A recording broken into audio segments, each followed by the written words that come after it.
So where do we see the Burkhardt strand? So we see it in the case of the gastric volvulus. Whenever the gastric volvulus is there, it becomes difficult in order to pass the Ryle tube, and at the same time the child will be having acute epigastric pain along with violent retching is what you need to basically remember. What is wrong about malignant carcinoid syndrome? Classically, surgical debulking is one of the common methods which is used as a part of the treatment. Debulking, hepatic artery embolization, chemoembolization, they are all the part of the treatment is what I want to underscore to all of you. So, I think it is still continuing to freeze. We will try to upload it after the discussion is over into the video library. Just bear with us. Sometimes due to the increased traffic there could be freezing, or sometimes it automatically restarts itself. Just bear with us. Just upload it into the YouTube after the, and also video library. Now, Oringer for the management of carcinoma esophagus, what is that surgical approach that he has used? Basically, it is the transhiatal approach is credited, that it has been discovered by Oringer is what need to be remembered. Uploaded video doesn't freeze because we take the recorded version of the video, so that you need not worry. Yeah, a 50-year-old lady with the history of jaundice in the past, right upper quadrant pain, LFT was normal, and ultrasound shows CBD not dilated. What is the procedure that you want to basically do for her? So basically, open cholecystectomy is rarely done nowadays, unless very rare indication is there. So CBD is not dilated, that's the reason there is no need of doing ERCP. And if there is a calculus cholecystitis, which is a diagnosis in this case, chronic calculus cholecystitis, laparoscopic cholecystectomy is the one which is being widely practiced, is what need to be remembered. Whenever there is ulcerative colitis, what is considered to be the procedure of choice? Total proctocolectomy and ileostomy is considered to be the most widely practiced surgical procedure. Least incidence of recurrence, when will it happen?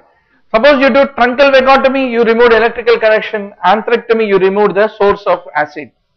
Together if you combine, then recurrence chances become the least. What is a selective selection and non-selective shunt? Two types of shunts are there, doctor.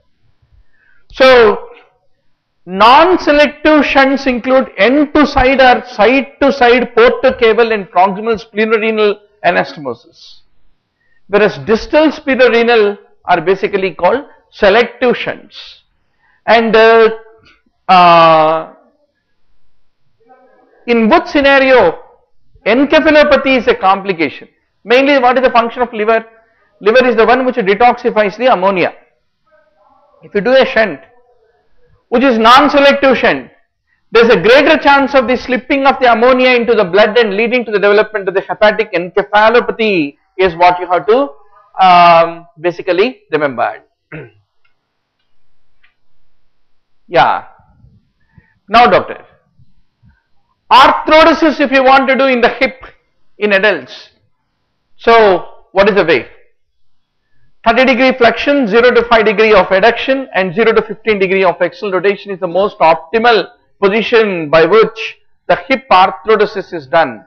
So for every joint, knee arthrodesis, ankle and hip, you must know what is the ideal position where maximum amount of joint space capacity will be there at the time of arthrodesis. Arthrodesis is clubbing two bones together permanently. Non-union, what are the important predisposing factors? Poor blood supply, interposition of the tissues and separation of the fracture fragments. They are all the important causes which lead to development of non-union. Whenever avascularity is there, what you get is non-union, and whenever there is a malalignment, that lead to malunion.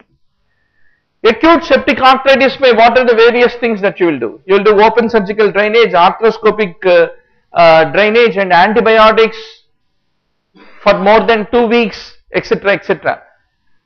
Is there any role for resting the joint whenever there is septic arthritis?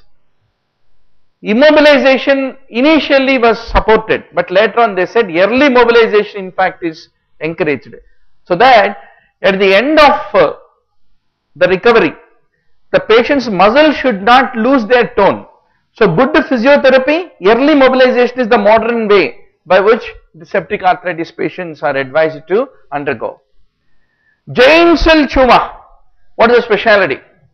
So basically, giant cell tumor presents like this, a typical eccentric lucent lesion in the metaphysis, which also extends into the subarticular cortex, and it produces a geographic lytic lesion, but there is no marginal sclerosis. For which lesion sclerosic margin is a important character? Osteoid osteoma. In the diaphysis, you have got a central nidus with a sclerotic margin. That's what you need to basically remember. Yeah, Sagar is presenting 2 weeks IV plus 4 weeks oral. Yes. Whenever two things, doctor, septic arthritis, osteomyelitis, pneumonia. The rule is bomb the patient with antibiotics. Common mortality is caused by them. So you must ruthlessly bomb with antibiotics. You give 4 antibiotics, 3 antibiotics, but ultimately bring down the infection. So that is the rule. Pneumonia, osteomyelitis, septic arthritis. They will otherwise kill the patient. And bombing is not just for a few days, 5 days, 6 days. It is for 2 to 3 weeks you need to bomb. Now doctor, osteogenic sarcoma, what happens basically? What is an important biochemical marker? Basically alkaline phosphatase.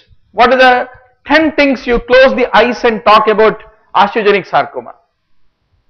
Metaphyseal tumor affects the knee joint. Lower end of the femur most commonly seen. Codman's triangle, sunburst appearance. Pulsating bone tumor, alkaline phosphatase as a marker, ERB-B2, bone CLO proteins, they are the markers of metastasis, and vascular endothelial growth factor also is considered to be an important marker for the osteogenic sarcoma, is what you have to basically remember. Freiberg's infarction kahan hota hai? This is another dirty game on osteochondrosis.